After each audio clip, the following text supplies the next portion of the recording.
Alright, this is a test of what I want to do because I really don't know. Kind of wanted to do a video log, maybe a blog, whatever you want to call them nowadays. My name is Jim Henson, or James, depending on who knows me or how you know me. My vlogs, basically a combination of personal Bible study and just general chat about life, I guess. Lately, what I've been doing basically is Bible studies off of memory verses from my cousin who passed away in the mid 2000s. She was a devout Christian mother, wife, cousin, sister, daughter. But she's, excuse me if I get emotional, she has touched many a life through her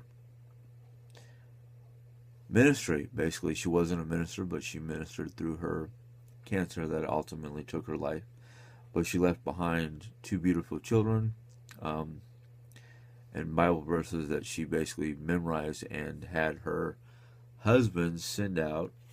I can basically leave a list of those verses in a link to my Facebook page, which I will probably leave on Facebook for those who did not know her like I did. Did not know her as a person. But she probably was the closest out of the five of us cousins. Her brother and Philip and our two other cousins, Janet and Joel. But because of what she's left behind and how she's touched each one of us, we have our own different perspective. Mine is a perspective as not only a cousin but a Christian. Like I said, excuse me for being emotional. The meat and potatoes of this. Yes, you'll see me put on different pairs of glasses for reading. Earlier today, I read one of my cousin's memory verses, and it was, whoops, I've got it written down on a different notepad, different pair of glasses, sorry. 2 Chronicles 12, 8 and 9. 3 times I pleaded with the Lord to take it away from me. And I'm assuming the word take it away is the pain of life, basically everything that could cause problems. But he said to me, my grace is significant for you, for my power is made perfect in weakness. Therefore I will boast all the more, and I'm probably going too fast. Therefore I will boast all the more gladly about my weakness, so Christ's power may rest on me. Now that hit me pretty interestingly, because as a man in modern day life, we do not like to boast or even discuss our personal weaknesses, whether it's my there we go again, my dyslexia, I can't say it right, dyslexia, or inability to put my emotions or feelings on paper. That's why I decided to do a video log, because I can't write what it means when it comes to diaries. I've tried. Let me tell you, I've tried all kinds of things. But a lot of people don't like talking about their weaknesses, no matter what it is, big or small. Can't hold down a job. Can't balance my checkbook. Can't keep a girl. Can't keep a guy, depending on your preferences or choice. Whatever your weakness is, or even as small as I've got a bad leg, I've got bad knees, bad back. Now, whatever it is. I see a lot of people who have notable physical weaknesses that struggle day in and day out to cope with the weakness, whatever it is. But as the Bible says, in our weakness, His glory, His power is made greater because of the factor of our weakness. Some people might think, especially a lot of people I deal with nowadays who don't believe in God, sit there and go, how can God be made perfect in somebody's weakness? Well, because of our weakness, He gives us the strength to go about our daily business. I've struggled with the difficulty of reading and writing for my entire life. I'm not going to shut this off. I'm going to let you guys see this.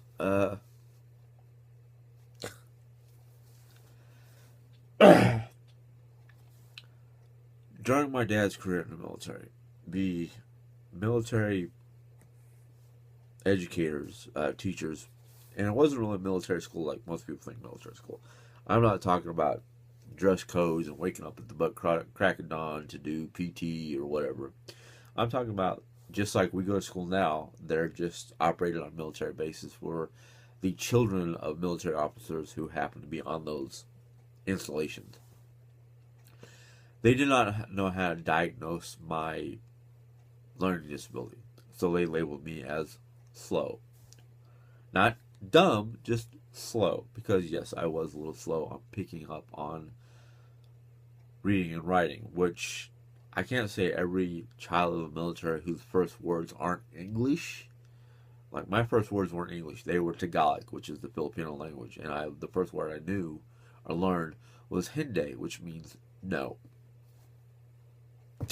You know, yes, I am a stubborn child. I am a stubborn person, period. So we can't say it was because of that. We can't say it was because of something that happened in vitro. You know, in the birth canal, during the birthing process, whatever. According to my parents, I was basically born feet first, or as my mom and dad would say, ass first. Which I don't know. Maybe I was folded in half. That was why I was a pretty flexible kid.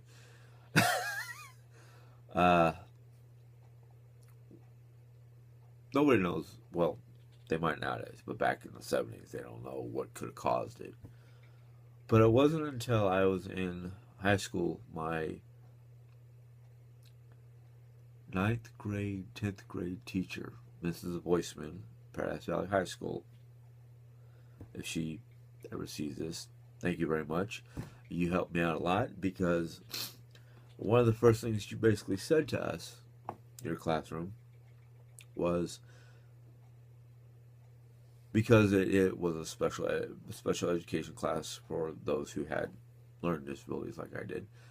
Pick a book, any book, as long as it is a book, not a picture book, not a comic book, not a graphic novel, a book. Well, I had none at home, so I decided to choose one of the thousands that she had around in the classroom and bookshelves. I mean, the walls were lined wall-to-wall bookshelves with books. So I grabbed Jack London's Call of the Wild. Never really read anything to myself. My mom read books to me as a child until, I'd say until my pre-teens, 8, 9 years of age, whatever it was. But I picked it up, read it, cover to cover. Had difficulties, but I read it. And I loved it. Why? Because it piqued my interest. It was a book that went along the lines of my personality, my interests, wildlife, Native American lore, anything about animals. It could have been a story about a Bengal tiger. It could have been Jungle Book. I probably would have read it. But I read it, and her way of testing us was not for us to fill out or write out an essay. It was for us to give her a verbal account of the book. And if the verbal account was accurate to her knowledge, she'd grade us on the accuracy of our knowledge.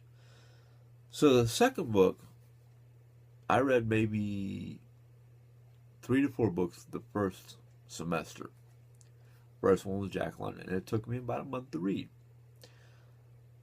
Second book, I decided to go out and find one. I went to Beat All the Books with my mom. My father had been passed away a good year or so before this. But anyhow, we went to the mall, or one of our local malls in Paradise Valley, Arizona, and I picked out, I went into the bookstore not even thinking, what am I going to look for? I don't know what genre to look at. I don't even know what I'm doing, right? Brain dead. Had no clue.